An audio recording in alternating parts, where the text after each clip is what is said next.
Karena memang sebenarnya di hubungan antar lembaga itu yang dilaksanakan itu adalah bagaimana mengadvokasi mitra-mitra ya. Kalau bicara hubungan antar lembaga itu sebenarnya mitra.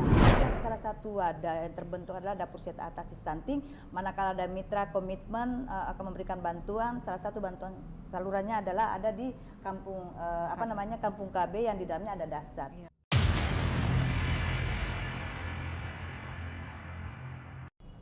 Assalamualaikum warahmatullahi wabarakatuh. Saya Widya dari Studio Media Center Perwakilan BKKBN Provinsi Sulawesi Selatan.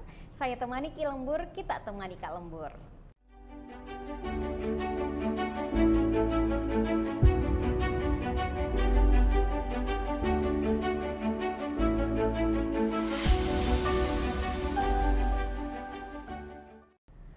Di lembur kali ini saya sudah ditemani narasumber yang cantik dari Jakarta. Kita tarik ke studio untuk menemani lembur kita. Ada Ibu Direktur Advokasi dan Hubungan Antar Lembaga BKKBN, Ibu Wahidah Paheng SOC MSI. Assalamualaikum Bu. Waalaikumsalam warahmatullahi wabarakatuh. Mbak Widya yang cantik juga. Aduh. Baik, apa kabar? Alhamdulillah baik sekali. Saya bahagia sekali hari ini ada di Makassar. Oh, alhamdulillah. Ya, bisa pulang kampung Bu. Bisa ya? pulang kampung dan bahkan sudah pulang kampung. Oh, alhamdulillah. Ya, jadi sekedar informasi untuk teman lembur, Ibu Wahidah Paheng MSI ini merupakan salah satu putri daerah dari Sulawesi Selatan, tepatnya dari Kabupaten Sidenreng Rapang, Ibu. Iya, Wah. Sudah berkarir di Jakarta di BKKBN Pusat sudah cukup lama. Saya sempat berbincang-bincang dengan beliau dari karirnya sebelum itu dan di Kemendagri Bu ya, dan berkarir lama di Maluku Utara, Maluku dan Maluku Utara, dan akhirnya saat ini di BKKBN selaku Direktur Advokasi dan Hubungan Antar Lembaga. Luar biasa sekali nih kayaknya kalau dari pengalaman karirnya Ibu Wahidah. Baik Bu, terkait dengan jabatan Ibu selaku Direktur Advokasi dan Hubungan Antar Lembaga, mungkin bisa diberikan penjelasan singkat sedikit terkait apa sih tugas dan fungsi dari Direktorat Advokasi dan Hubungan Antar Lembaga? Baik Mbak Widya. Saya mungkin pertanyaan paling bagus, saya suka sebenarnya karena memang ini adalah direktorat masih baru ya kalau dari sisi nomenklatur advokasi dan hubungan antar lembaga. Tetapi sebenarnya direktorat itu juga sudah lama. Karena sebelumnya itu namanya adalah Direktorat Hubungan Antar Lembaga, Bina Hubungan Antar Lembaga. Akan tetapi dari strukturisasi kelembagaan tahun 2020 itu advokasi itu yang tadinya ada di KIY bersama-sama, jadi sekarang itu Direktorat Komunikasi, Informasi dan Edukasi yang tadinya Direktorat Advokasi dan KIY. Karena memang sebenarnya di hubungan antar lembaga itu yang dilaksanakan itu adalah bagaimana mengadvokasi mitra-mitra ya. Kalau bicara hubungan antar lembaga itu sebenarnya mitra.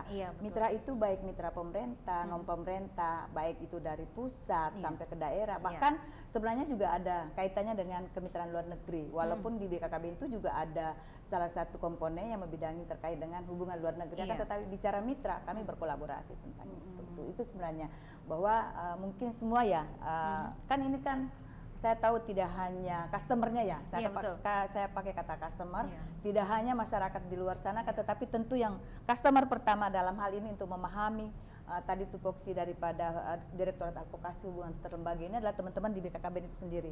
Karena kenapa? Ini karena kadang-kadang bertanya nih, itu sering saya apa kaitannya dengan apa bedanya Direktorat Advokasi Hubungan Antar Lembaga dengan KIY? Karena memang sejarahnya sebelumnya itu advokasi itu ada di situ, tapi karena tadi restrukturisasi tahun 2020 itu advokasi itu dibawa ke hubungan antar lembaga sehingga menjadi Direktorat Advokasi dan Hubungan Antar Lembaga.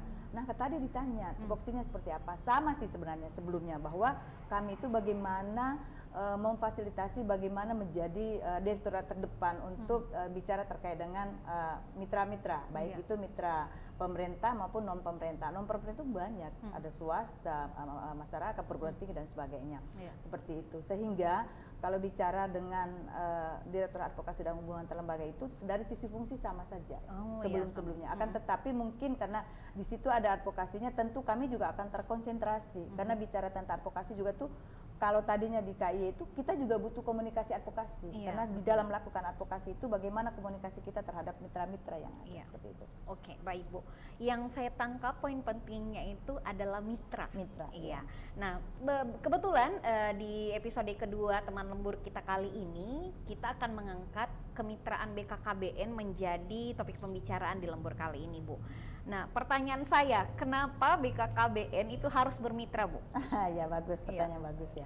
Ya karena kita tahu bahwa BKKBN itu sebenarnya adalah tusinya itu bagaimana menggerakkan, baik itu mitra-mitra, baik itu juga masyarakat. Akan tetapi program kita itu butuh implementasi di lapangan.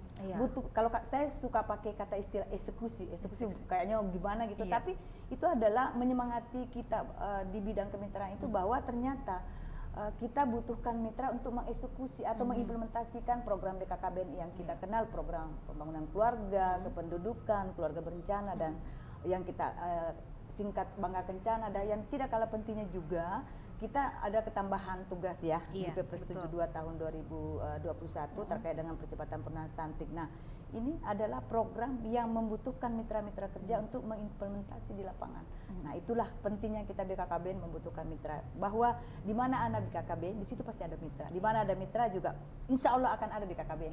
Seperti itu. Baik, betul sekali. Memang karena program Bangga Kencana dan utamanya juga program percepatan penurunan stunting itu menjadi hal yang butuh untuk dituntaskan secara bersama-sama, Bu ya. Jadi butuh mitra.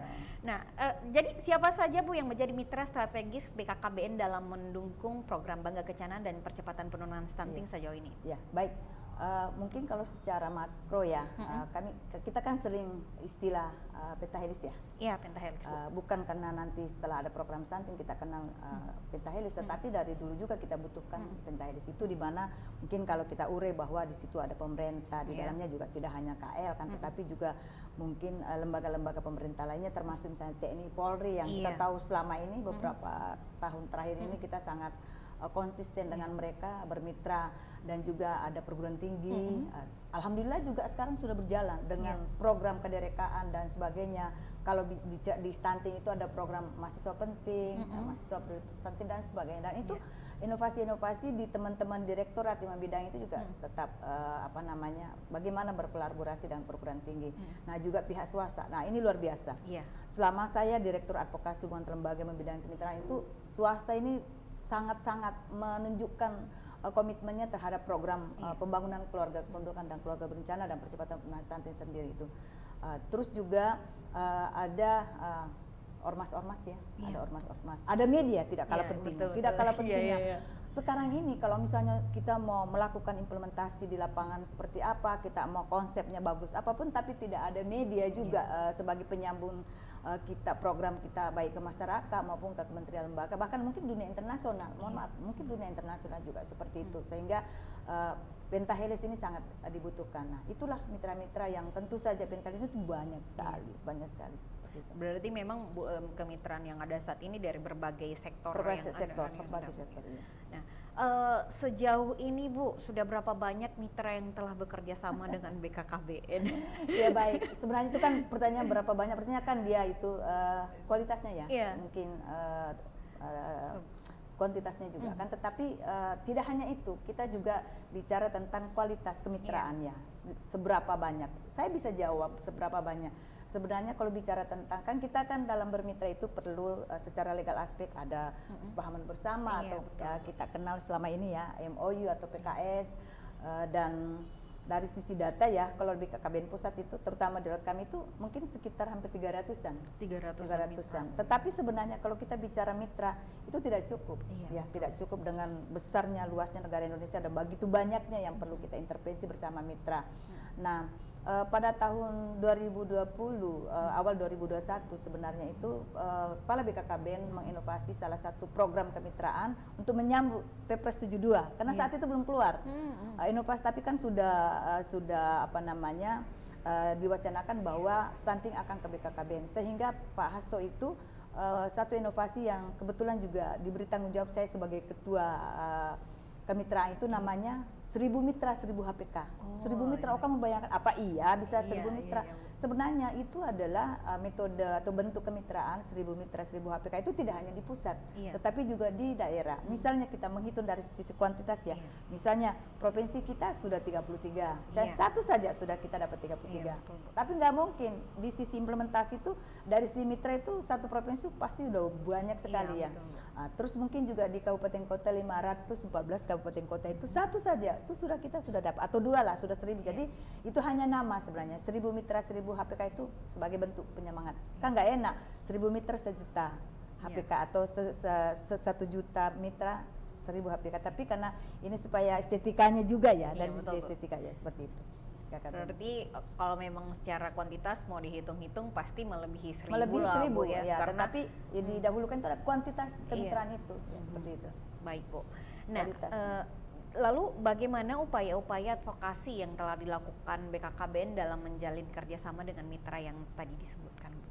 Iya, memang sebenarnya kan kita bicara tentang mitra itu kan kita kan harus juga kalau kita mau dikenal kan kita harus mengenalkan diri juga Iya, ya, itu betul. salah satu. Walaupun sebenarnya mungkin juga sudah dikenalkan, tetapi kita penguatannya lah tadi itu pentingnya. Itulah tadi advokasi. Iya. Kenapa advokasi itu tim restrukturisasi kelembagaan itu Iya. kayaknya advokasi itu harus dibawa ke hubungan lembaga Iya. karena bicara tentang mitra kan yang paling kita butuhkan adalah bagaimana kita mengadvokasi berbagai bentuk cara advokasi itu sendiri seperti itu, dan tadi dibutuhkan komunikasi juga. Iya. Jadi kami di kebetulan memang direktorat ini ada di bawah kedeputian advokasi penggerakan dan informasi itu Iya. dibawa. Itu ada KIY. Jadi kami itu lintas direktorat di advokasi itu admin itu saling merupakan satu tim kerja yang komunikasi terus menerus intens Iya. gitu. Saya dengan direktur KIY itu Iya. setiap saat kita berdiskusi Iya. bagaimana nih perkembangan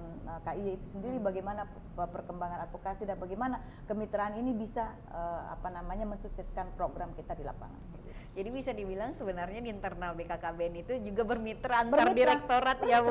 Benar-benar. Saling bekerja sama. Bermitra. Saya contohkan misalnya nih, kita kan ada mitra, kita Iya. MOU.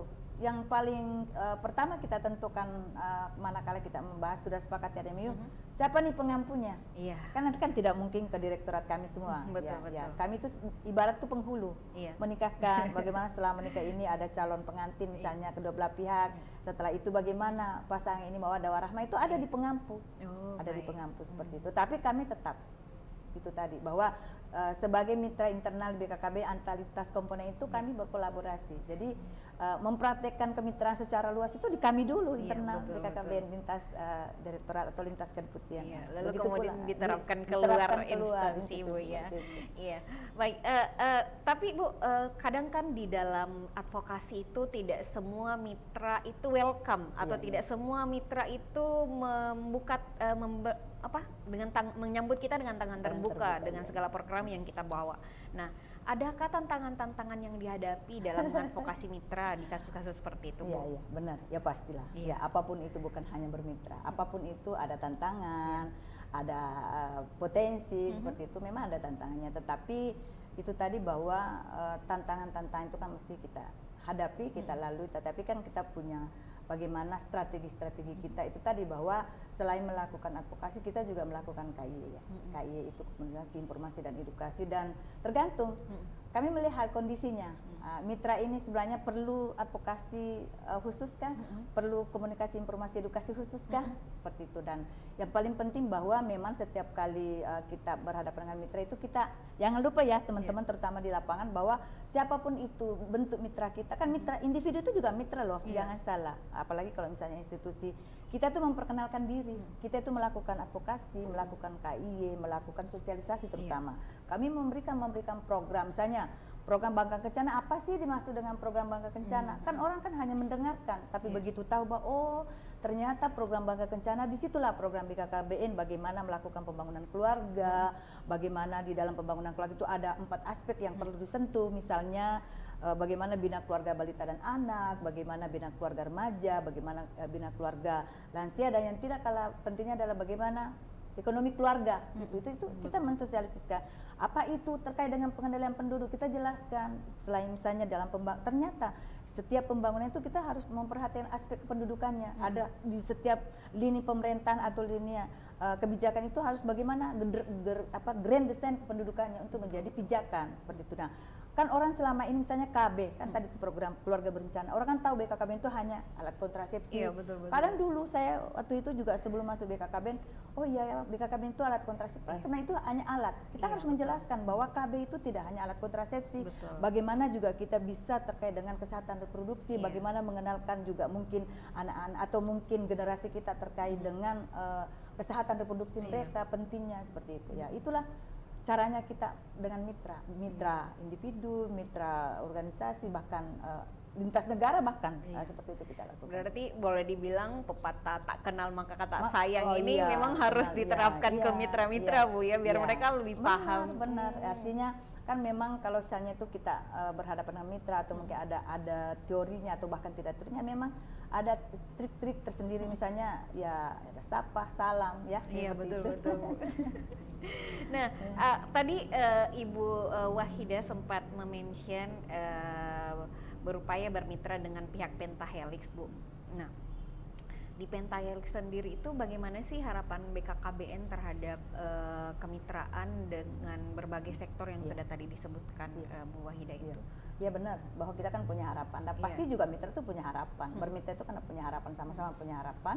Bagaimana harapan itu tercapai? Tentu misalnya kami misalnya Pentahelix di bidang media misalnya, ya media itu bagaimana tupoksinya juga melakukan itu dan dengan program kita. Nah, mereka mau mempromosikan, taruhlah katakan seperti itu, menginformasikan program kita, kan kita harus saling memahami. Kita harus saling memahami, mereka memahami program kita. Tentu kan bagaimana caranya mereka memahami program kita memberitahukan bahwa program kita itu seperti ini. Nah, sebaliknya juga mereka itu menginformasikan dengan cara seperti apa itu. Nah, sama juga dengan misalnya perguruan tinggi. Perguruan tinggi punya program yang bagus untuk dikolaborasikan dengan kita, misalnya kederekaan, di mana kederekaan itu salah satu hal yang diangkat juga misalnya terkait dengan stunting. Nah, itu juga yang perlu dijelaskan ke mitra. Sama juga dengan swasta ya. Swasta juga kan tidak hanya mereka kita harapkan untuk membantu saja, tetapi bagaimana sistem kemitraan itu saling menguntungkan dalam konteks untuk ke masyarakat ya. Misalnya misalnya dunia usaha begitu, misalnya mereka itu punya produk ya, katakan seperti itu. Produk itu bahwa bagaimana dalam hal mereka membantu kita terkait dengan program, tetapi juga mereka juga mengenalkan produk yang tentu saja produk itu tidak menyalahi apa yang dalam program BKKBN. Seperti itu. Jadi memang ada pakem-pakemnya yang perlu kita perhatikan seperti itu. Jadi memang tidak semua mitra juga, jangan salah, tidak semua mitra yang datang itu bisa dilanjutkan dengan kita bermitra. Ada beberapa mitra juga yang kita sortir gitu, seperti itu. Oh, berarti memang tetap walaupun ada tawaran kemitraan dari pihak luar, tetap dievaluasi dulu apakah cocok dengan BKKBN atau tidak, Bu. Karena kita kan harus saatkan ini ke masyarakat ya. Iya, betul. Masyarakat seperti itu. Nah, lalu kemudian ketika kerjasama dengan mitra itu telah terjalin, Bu, adakah bentuk apresiasi atau penghargaan yang diberikan kepada mitra atau stakeholder atas dukungan komitmen dengan program Bangga Kencana BKKBN? Baik, sebenarnya kan kalau bicara tentang penghargaan itu tidak hanya dari sisi materi misalnya ya, tapi mungkin bentuk apresiasi, bentuk apresiasi itu berbagai bentuk. Misalnya contoh, kita kan melakukan pelaporan ya setiap setiap periodik kepada saya contohkan stunting. Kita kan melakukan pelaporan setiap periodik. Periodik itu kan di situ salah satu yang materinya adalah siapa saja sih mitra mungkin yang berkontribusi terhadap percepatan penurunan stunting. Di mana Perpres 72 juga menyatakan bahwa Pentahelix itu wajib, ya kan. Nah, tentu kan dengan mereka misalnya ternyata perusahaan A atau mitra A ini banyak membantu program stunting, tentu kan juga dari sisi mungkin dari sisi nama, dari sisi nilai di pemerintah itu sendiri dan masyarakat juga mereka kan punya nilai tambah ya. Selain punya nilai tambah tentunya kan mereka dikenal, itu juga tidak gampang, jangan salah. Kalau itu kan mirip medianya itu kita juga menjadi medianya mereka untuk mereka itu seperti itu. Menginformasikan tentang selain itu juga memang ada bentuk apresiasi yang mungkin semacam ada penghargaan berupa bentuk misalnya piagam, ada trofi, ada mungkin bentuk-bentuk penghargaan yang lain yang tentu tidak hanya oleh kepala BKKBN. Di dalam struktur misalnya stunting itu tidak hanya BKKBN, ada misalnya penghargaan dari Pak Wapres, bahkan penghargaan dari Presiden, penghargaan dari Menko PMK dan sebagainya, itu selalu kita berikan bentuk apresiasi, karena bentuk apresiasi terutama pemerintah daerah, mungkin juga pihak-pihak lain itu dibutuhkan juga untuk asistensinya mereka gitu. Seperti itu. Berarti memang perlu ya apresiasi itu diberikan kepada mitra-mitra yang telah bekerja sama dengan BKKBN.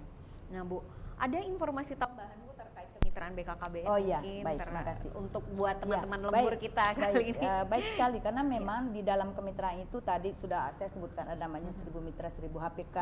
Kenapa dibentuk nama kemitraan itu? Saya sedikit kronologisnya ya, begitu Perpres 72 ini diberikan kepada BKKBN, tentu kan kita harus berlari cepat karena kita tidak hanya diberikan target angka ya, angka tetap ada 14%, tetapi waktu 2024 itu kan hanya beberapa tahun saja, di mana kan penurunan angka stunting dari tadinya di BKKBN 2,7 sekian itu kan menjadi 14%, itu kan bukan sesuatu yang gampang, sehingga beberapa inovasi-inovasi yang perlu kita ciptakan untuk mitra. Contoh misalnya kita kan sering dengar DASSAT ya, dapur sehat atasi stunting. Kenapa dapur sehat atasi stunting? Karena kala itu kami itu dengan semangatnya sudah bermitra. Ada beberapa mitra, bentuk intervensi kita ke masyarakat seperti apa? Waduh, kita bingung sendiri jujur. Akhirnya kita kayaknya perlu wadah. Nah, itulah salah satu wadah yang terbentuk adalah dapur sehat atasi stunting.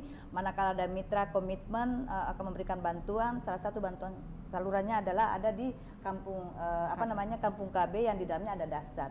Nah, kenapa seperti itu? Ada wadahnya, ada wadah untuk bentuk bantuan itu, karena memang prinsip kemitraan BKKBN itu adalah pentahelix. Artinya apabila mitra itu memberikan bantuan tidak kembali ke BKKBN, tapi bagaimana langsung ke masyarakat. Itu namanya B2B. Ya, B2B maksudnya, maaf, B2B sebenarnya. Jadi tidak ada yang langsung ke BKKBN tapi langsung ke masyarakat. Itu seperti itu. Nah, selain tadi dapur sehat atasi stunting juga ada kan LC-Mil ya? Iya, bentuk itu sebenarnya bentuk kemitraan LC-Mil itu. Karena kenapa? Karena tadinya intervensi percepatan penurunan stunting 1000 hari pertama kehidupan itu setelah ke BKKBN perlu dipikirkan bahwa kita tidak hanya harus mengintervensi 1000 hari pertama kehidupan, akan tetapi juga bagaimana mencegah. Iya, betul. Bagaimana mencegah, sehingga kan ada pranika ya. Nah, pranika itu apa yang dibutuhkan? Yaitu bagaimana mengintervensi calon-calon pengantin tadi. Nah, untuk mengintervensi dengan masyarakat yang luas ini kan tentu butuh semacam wadah ya. Nah, itulah kenapa lahir LC-Mil itu, sistem elektronik siap nikah siap hamil ya. Itu ya bentuk-bentuknya kemitraan itu. Terus yang ketiga tidak kalah pentingnya itu BAAS. Ya mungkin sudah tahu ya, Bapak Asuh Anak Stunting. Perlu juga saya jelaskan karena mungkin teman-teman ini nanti di lapangan menemui beberapa beragam ya. Misalnya kok ada Bapak Asuh Anak Stunting atau BAAS, ada juga Bunda Asuh Anak Stunting. Bahkan sekarang ini ada Kakak Asuh Anak Stunting. Nah, memang dari sisi nama Bapak Asuh itu tadinya itu adalah program ide awal dari Bapak Kepala BKKBN bahwa kita itu butuh wadah kemitraan yang bagaimana langsung berbentuk istilahnya itu yang langsung ke mulut keluarga berisiko stunting maupun anak stunting itu sendiri, sehingga itulah BAAS ya. Dengan BAAS itu kan sebenarnya gerakan gotong royong ya, gerakan gotong royong yang sangat diharapkan. Nah, saya kembali dulu supaya tadi teman-teman mungkin terutama di lapangan nanti paham kenapa BAAS itu berbagai macam namanya. BAAS itu sebenarnya adalah kenapa BAAS, Bapak Asuh Anak Stunting. Saya dulu pada saat pembentukan itu saya orang pertama sedikit lancam memberikan masukan kepada Bapak Kepala BKKB, Pak izin mungkin jangan hanya Bapak, mungkin bisa Bunda atau apa, tapi Bapak menyampaikan bahwa, dan itu sangat logis, sangat ideal konsep itu, bahwa kalau selama ini kita bicara tentang program ibu, kita bicara tentang program anak, kan ibu-ibu terus gitu ya. Betul. Ayo dong Bapak itu diberikan garis terdepan untuk BAAS ini. Jadi karena dan juga sebenarnya dalam pembangunan keluarga itu terdepan itu sebenarnya Bapak. Itu alasannya ya, supaya teman-teman tahu. Nah, berkembang kenapa ada Bunda Anak Stunting? Saya dengan kemitraan saya menjelaskan, perkenalkan tadi yang saya sampaikan program BAAS itu, saya diprotes ibu-ibu. Kok cuma kenapa kita tidak diberikan tahu kita, katanya orang gitu. Kenapa kita juga mau tonjok gitu dong, beramal gitu. Nah, ya udah. Nah, sudah kita bersepakat lagi di tim kemitraan. Ya udahlah, Bapak BAAS itu Bapak Bunda lah ya.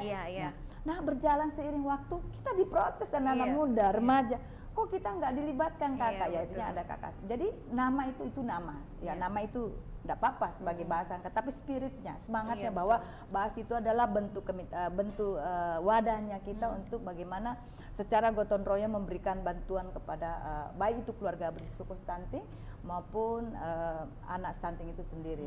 Karena memang kalaupun tadi saya sampaikan dan juga sudah diterjemahkan, ternyata kita tuh udah banyak banget mitra, tetapi kalau itu tidak terimplementasi langsung ke mulut ini, gimana bisa turun? Apalagi kan kita sebenarnya tuh harus melakukan akselerasi percepatan penggunaan stunting itu sendiri, sehingga segala bentuk inovasi yang tentu saja tidak lepas atau tidak bertentangan dengan koridor undang-undang ataupun juga di dalam, apalagi ini adalah semangatnya gotong royong, apa salahnya seperti itu.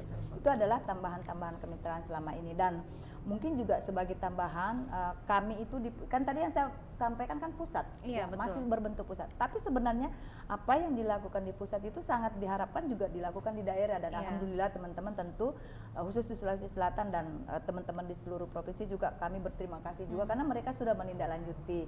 Walaupun memang masih perlu penguatan dan juga perlu pemahaman-pemahaman yang lebih ini lagi supaya untuk implementasi bagaimana mengadvokasi mitra, bagaimana mengimplementasikan komitmen mitra itu ke lapangan, terutama ke keluarga yang membutuhkan, itu adalah hal yang setiap saat, kalau istilah saya itu selalu belajar dan saya bekerja selalu belajar. Setiap saat itu di mana saya bekerja pasti ada nilai pembelajaran di situ. Di mana saya belajar pasti ada nilai bekerja di situ. Jadi kita tidak pernah berhenti karena seperti tadi ada banyak programnya, ada BAAS, ada dapur sehat stunting, ada Yarsumi, tapi kan jangan salah kan tantangannya juga banyak. Tetapi kalau kita selalu punya prinsip bahwa kita melihat kondisi, kita belajar, tetapi kerja itu jalan terus, belajar dan kerja jalan terus, itu sih yang selama ini saya.